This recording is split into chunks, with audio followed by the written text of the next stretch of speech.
What is up, guys? Welcome back to a brand new video. We're here for episode 14 of the F1 2020 career mode. Here, still in F2, on our way to Formula 1. The next venue is, I believe, Hungary, Budapest. Yes, it is indeed, as we are there on camera. No wave to the camera this time, but usual scenario.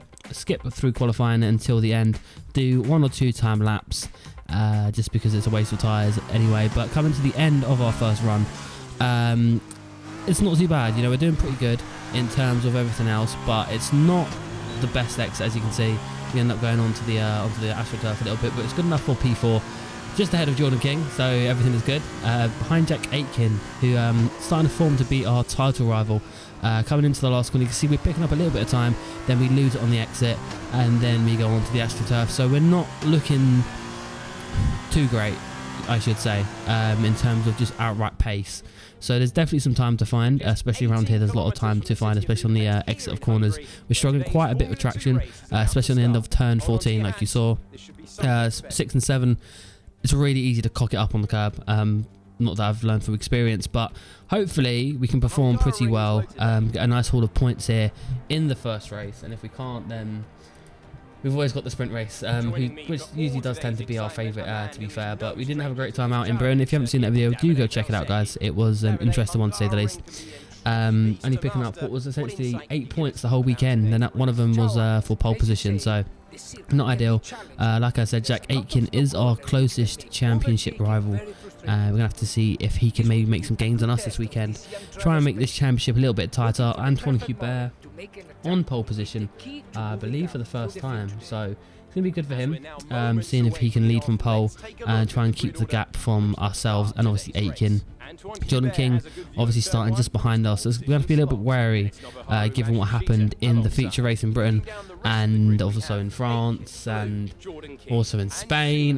We and him just don't get well together. Callum Ilott, P9, a man who was in good form. He seems to have dipped quite a little bit beginning after the season. He had 4 podiums in 5 races. He's kind of nowhere at the moment. Mahavir Raghunathan in P20, so again, some things never change.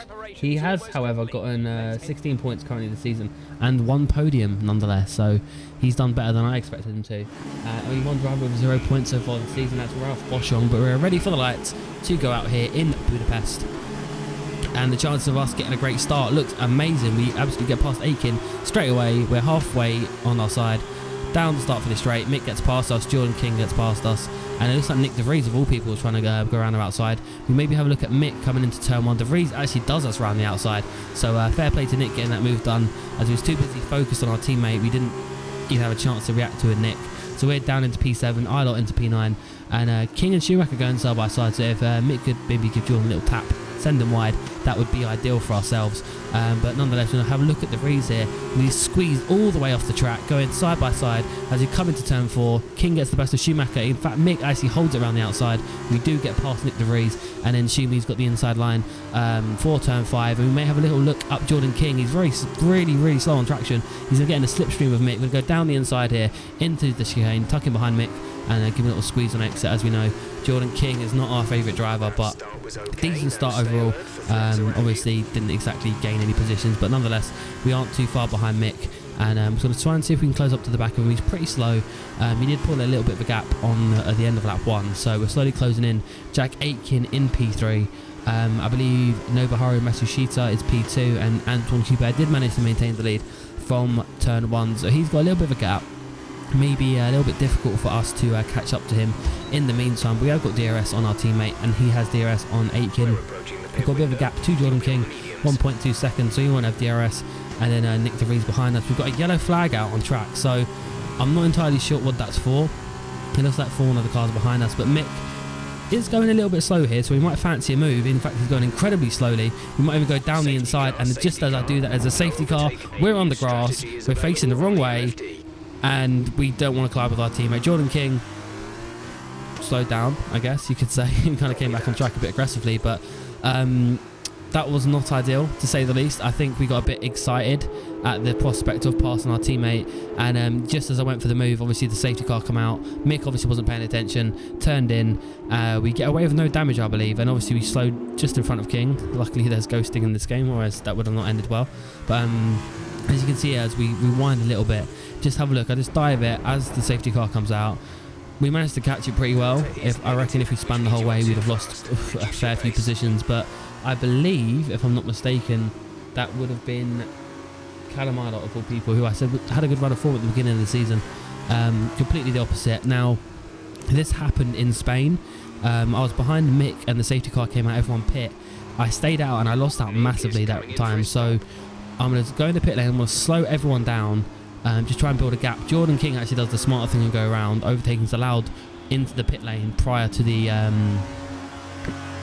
part where you obviously have to slow down and put the pit limit on. But so Jordan King does get past us. That's not too bad. I just wanted to limit how much time I'm going to be stuck behind Mick. And he's only just gotten in the grid box. Matsushita's already out. They're only just putting the tyres on. And yeah, he got held a little bit by Jack Aitken and the boys. Whoa, boys. Jesus Christ almighty. I just realised we've got lights on our little thing. Our little... What is that thing? That's pretty cool, Everest. I don't even know if they work. Oh, they do as well. That's really cool. Anyway, we're back out in P10. Cut off Boccolacci, unfortunately. We were behind Mahavira Gunnathan of all people. So, not an ideal start to Budapest. Still just inside the point. So, maybe if we're lucky, we can probably think about going for the reverse grid pole at best. We can see him there. Sergio Sette Cameron, not too far up the road. We're back under green flag racing.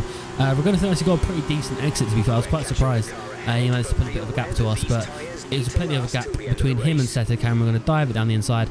Plenty of space for us to pick back up traction, and we are going to set our sides on camera. Who's just got a Lacey just ahead of him, so it's looking pretty good for us. Looking at the minimap, Hubert is still in the lead ahead of Matsushita, so Hubert is doing a solid job. He's looking pretty good for the win as things stand, but coming down the start finish straight to start lap 8. Cameras in our sights, there's a bit of a gap. We might try and maybe pull off a similar move that we did to Gunnathan. Too hot on the brakes, and we just end up locking up our tyres and going straight, or we might just have a decent sized gap to Gunnathan so we don't have to defend from him into the next corner. But we've definitely got the pace on camera. It's just a matter of getting the position past him and then obviously trying to stick up to the back, and we can see we're all over his gearbox. He's got nowhere to go in terms of driving straight off the track. We're going to surprise him with a dive bomb. He looks to front right, so we get a bit of a better opportunity here to pass him. Side by side on this track isn't exactly great. It doesn't always end in a happy overtake, but we managed to get the job done coming into the final corner. So Lacey is the next car up, followed by De Vries, who we had a little battle with at the beginning of the race, but nothing too crazy. Lacey doesn't look to be having the best of times here. He's kind of stuck in the middle of nowhere. He can't extend the gap to us. He can't get past Nick. So we're going to pounce on him as quick as we can. Fellow Ferrari driver, Academy driver. We're going to try and make an impression on him at least anyway. But nonetheless, we are going to pass him into turn 1. And we're now at the back of Nick De Vries, who's got Jordan King ahead of him. The man who overtook us in the pit lane. So we're going to have to do what we can. But as you can see, in a matter of laps, the cloud is insane. So it's really, really cloudy. And we're going to try and pass Nick, as ironically that's going to work better in our favour. We probably operate a lot better in cloudy conditions than we do normally. It looks like Hubert's lost the lead up front, but when we have a little look at Nick De Vries, it's a very outrageous dive bomb. We barge him out the way. Very reminiscent to a movie we may have done in Silverstone, where he just nudged him a little bit, to say the least. But we're up behind the back of King, and this man knows no bounds when it comes to us. We've set purple middle sector, so we're looking good to take the fastest lap this lap. Always having DRS, that's going to help us massively. So we take a nice wide line into the final corner, try and get on traction a little bit early. We ruin it by going on the curb, but we do get the DRS activated and do set the fastest lap. So that's an extra 2 points in the piggy bank. We've got a car in the pit lane, which is quite odd.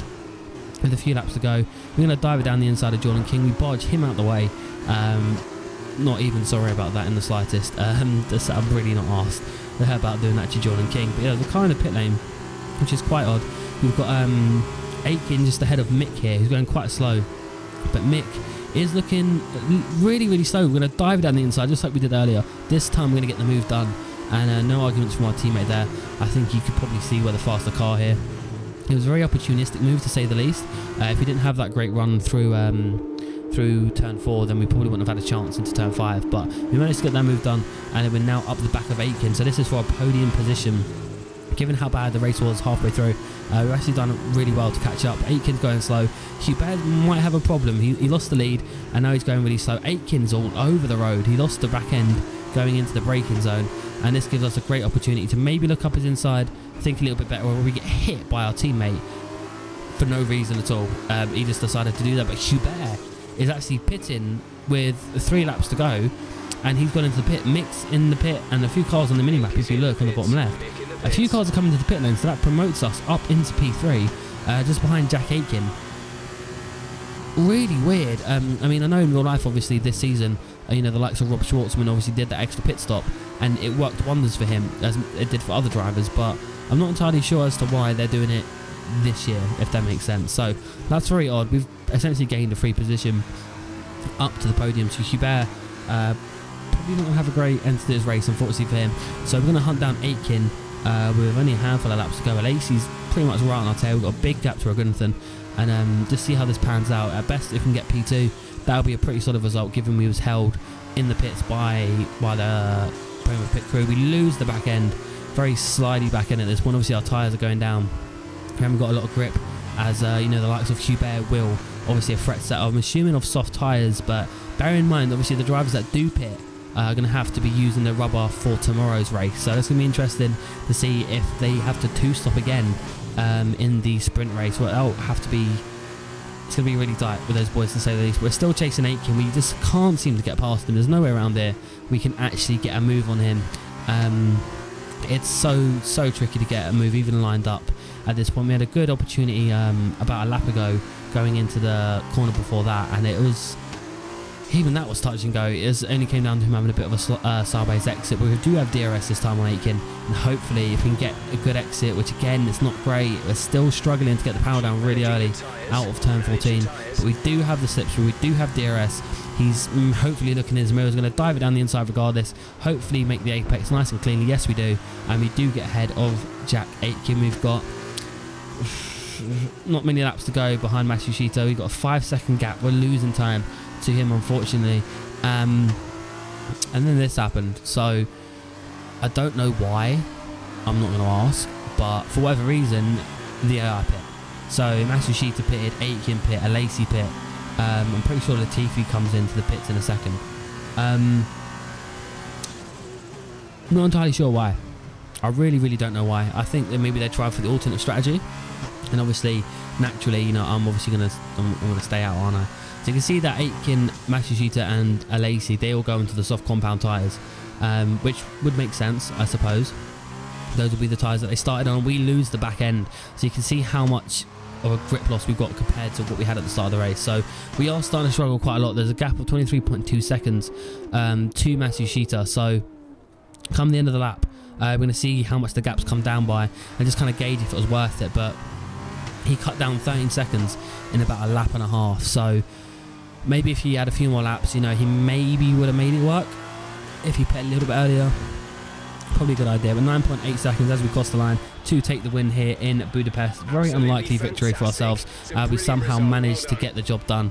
Probably not earned on merit alone. Probably helped, obviously, the AI is dry. I'll get in the bin. I'm not having that. Probably helped out by the AI, obviously, doing the extra pit stop. But it's going to be interesting to see what they do and which drivers do pit more than once in the sprint race. Obviously, we'll start P8. It's going to be more difficult for us to maybe get a decent position going into turn 1. Our exits aren't great, our starts are even worse, so we'll have to see what we do. Harry Jack's in the garage as normal. Some things still never change here, but happy to say the least. Obviously that's another win on the board for ourselves, and interesting that Hubert, ironically he got the fastest lap as well, so we didn't even get that bonus for ourselves, but we did get on the podium and we celebrate. As you can see, just fist pump in the air. And then Jack Aitken on the podium once again. So Jack Aitken is doing a solid job at the moment. But what would you expect? Like, he's our championship rival. And Matsushita, I'm pretty sure is third in the championship at this point. So he's doing a really solid job. Very experienced driver, of course. But it remains to be seen if he can maybe even mount one closer to the end. But other than that, that's been it for you guys. I hope you've enjoyed. Until next time, I'll see you later. Bye-bye.